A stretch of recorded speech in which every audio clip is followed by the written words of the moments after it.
Okay, let's dive into something that's been really anticipated for years now in the MMORPG space, Chrono Odyssey. Definitely. After a journey, filled with shifts and delays, we're finally seeing some solid movement. It feels like it, yeah.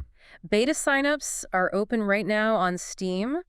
A closed beta test is confirmed for June, and a global release is targeted for the end of 2025. It feels like this game is actually getting close. That's right. I mean, it was originally announced back in 2020, aiming for 2022. Yeah. So, yeah, seeing those concrete dates is a pretty big deal for anyone who's been following its evolution. Absolutely. And that's really our mission today.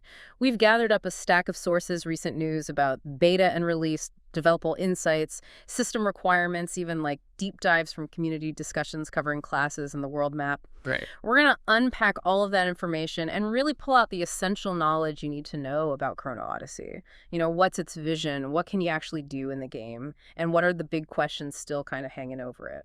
So, uh, at its heart, Chrono Odyssey is a massively multiplayer online role-playing game. It's being developed by Chrono Studio, and it's built on Unreal Engine 5. And that engine choice right there, that's a key detail. It promises some, well, serious visual fidelity. It does. And the world itself sounds fascinatingly strange.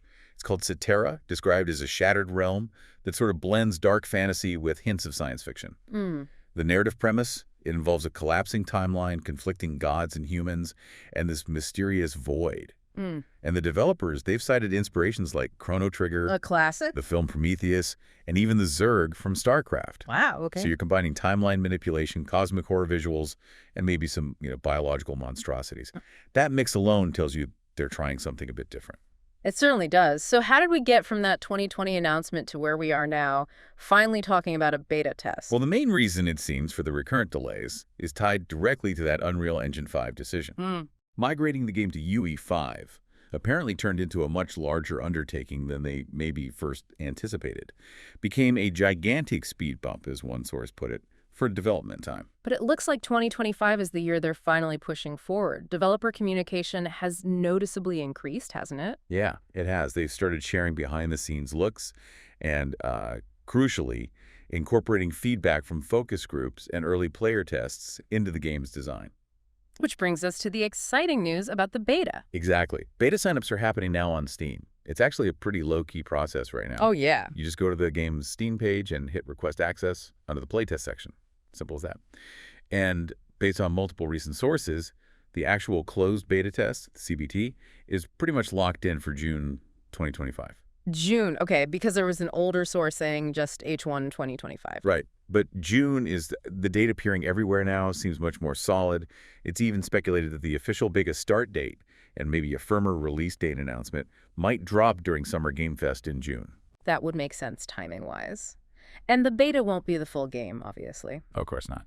It's focused on letting players experience specific content segments and a limited selection of classes, which we'll get into shortly. And the key takeaway here for you, the listener, is that they're really emphasizing that community feedback from this beta is vital. Yeah, they seem serious about that. They plan to use it to fine-tune specific elements like how monsters spawn, maybe the difficulty of puzzles and certain challenges, and definitely the overall combat balance. It really sounds like they're genuinely aiming to use the beta to make concrete improvements before launch. So that's the journey and the immediate next step. But what about this vast and surreal world of Setter that it all takes place in? It's built, like we said, in Unreal Engine 5, so it promises high visual fidelity.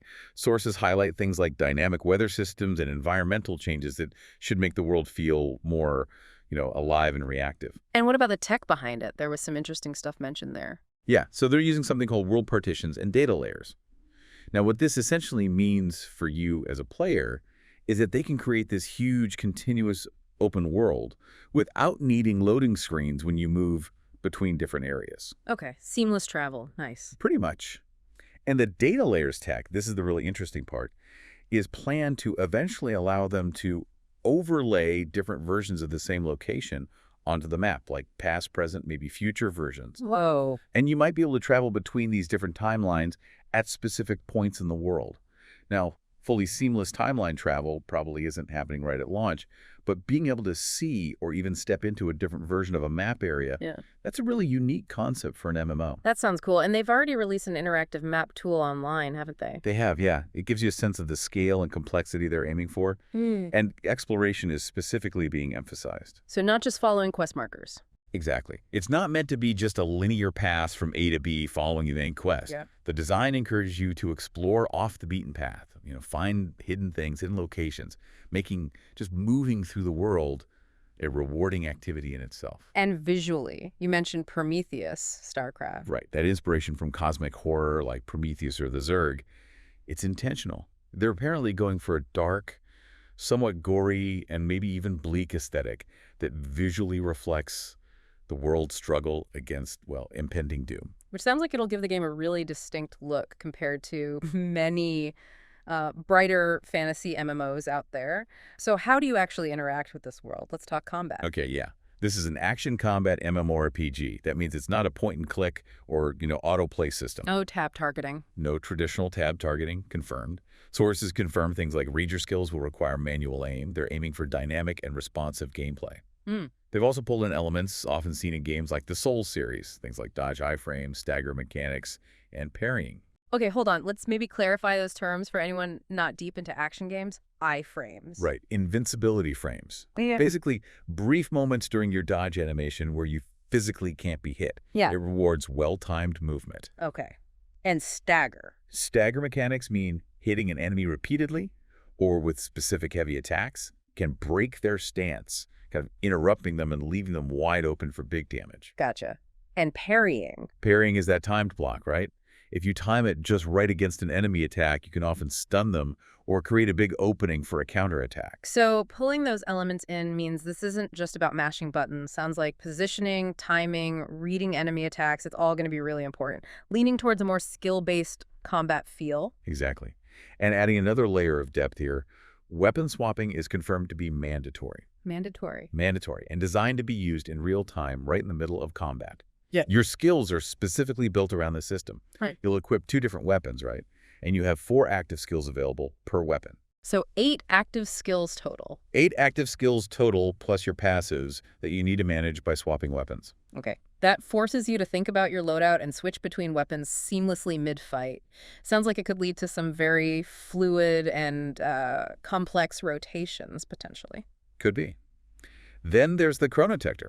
This is a core artifact, like a chrono device, that every character possesses. It's the source of your time manipulation abilities. The time stuff. Right. Yeah, allowing you to affect events, stopping time, rewinding maybe, or even expanding timelines to counter threats or specific enemy mechanics. How widely can you use that? Is it like all the time? Well, based on early footage and descriptions, this time manipulation seems like it might be used primarily in specific, maybe instance-based scenarios, perhaps to control its power and prevent it from completely breaking the open world or, major boss encounters. But it's definitely a unique core mechanic setting it apart. For sure. And the enemies themselves are described as having AI-driven, dynamic, or even strange attack patterns. Sounds like they'll require you to adapt quickly on the fly. And with all the dodging and blocking mentioned, stamina seems likely, right? Yeah, it seems very likely that stamina will be a resource you'll need to manage carefully in combat. Okay, so you've got this action combat, weapon swapping, the time-bending artifact, dynamic enemies.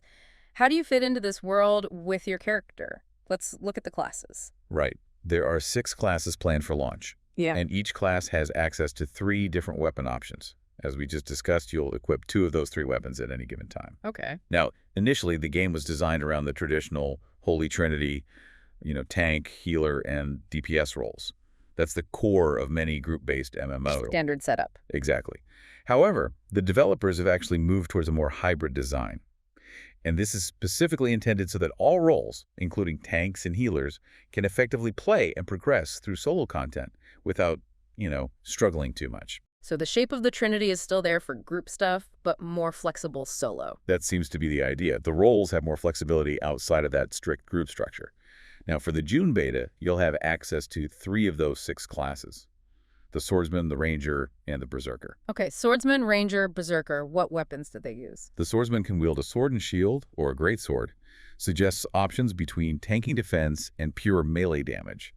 The Ranger uses a bow for ranged combat and a rapier for melee, offering a kind of mobile skirmisher playstyle.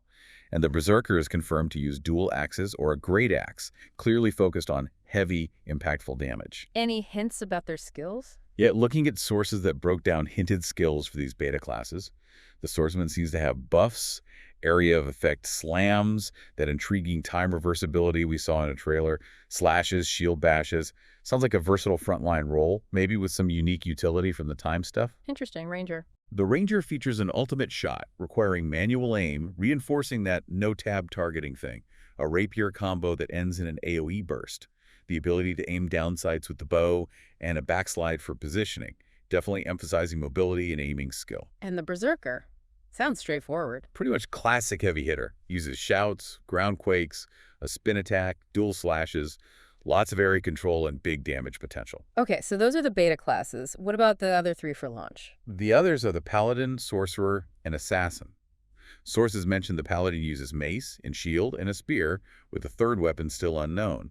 Seems to have lightning-based skills hinted. Paladin with lightning, okay. Sorcerer. Sorcerer has a spellbook and staff, plus one unknown weapon, maybe an orb or something, focusing on elemental spells like fire, ice, arcane blasts, potentially some utility like a blink teleport or a cleanse ability mentioned. Makes sense. And the Assassin? The Assassin is described using dual daggers or wrist blades and a rifle. Rifle. Interesting combo.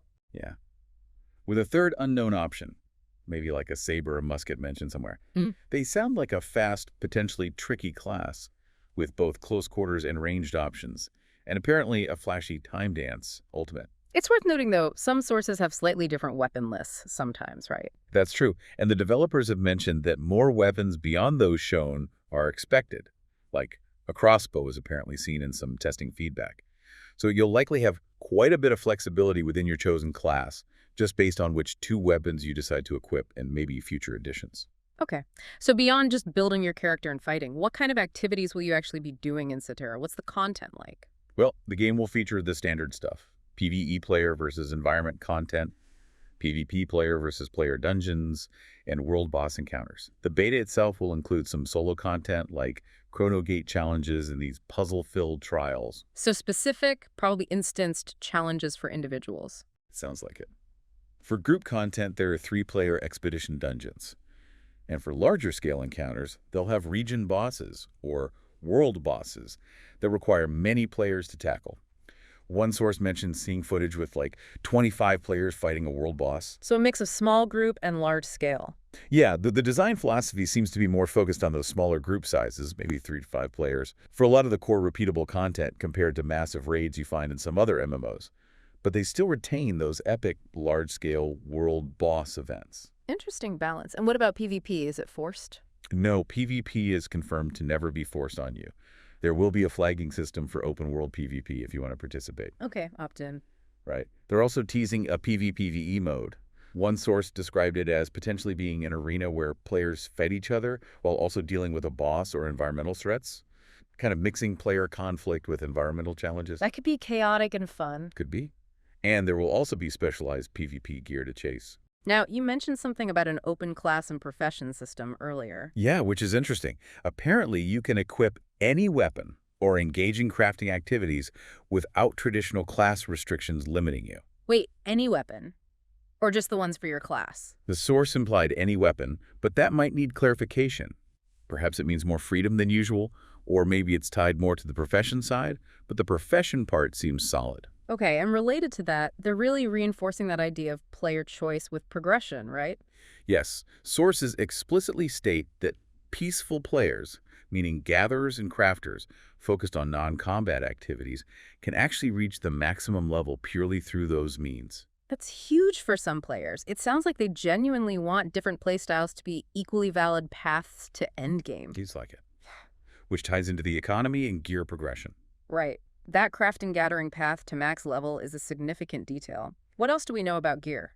Another key detail mentioned in one source, and one that could really alleviate some common MMO frustrations, is a gear upgrade system that supposedly has no RNG. No random chance. Guaranteed upgrades. That's what the source claims. If you have the necessary materials, the upgrade is guaranteed to succeed.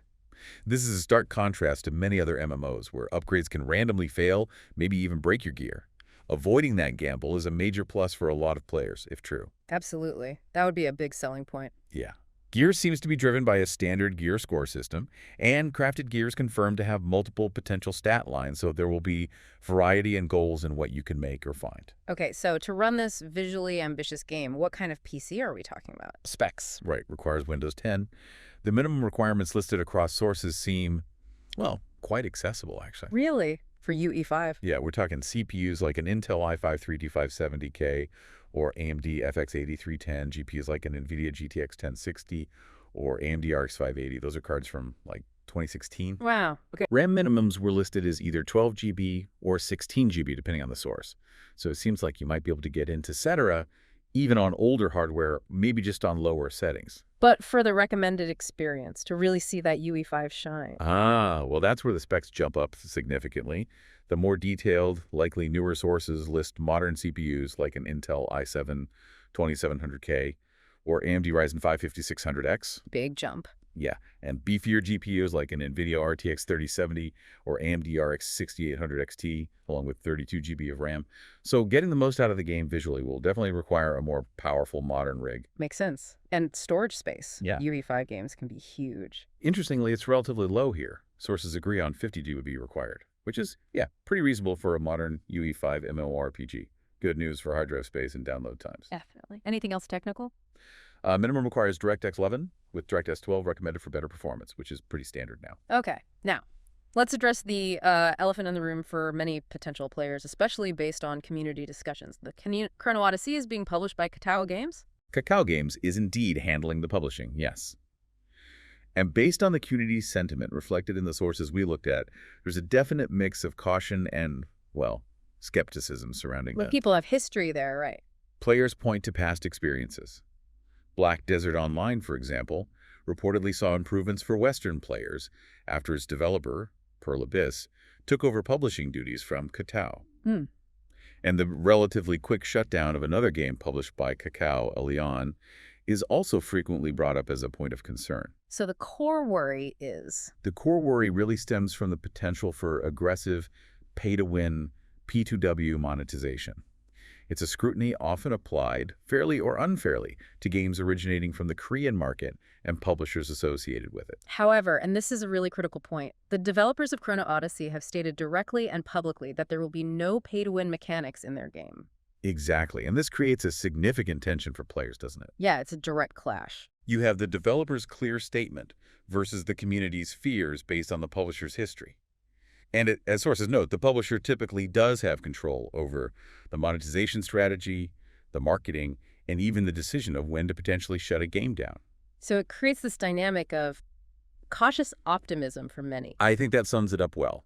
On one hand, you have the developer's strong promise, maybe backed up by details like that potential no RNG gear upgrade system.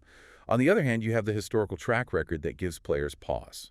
It's definitely something you as a potential player will need to watch very closely as the beta and release approach. Definitely one to keep an eye on.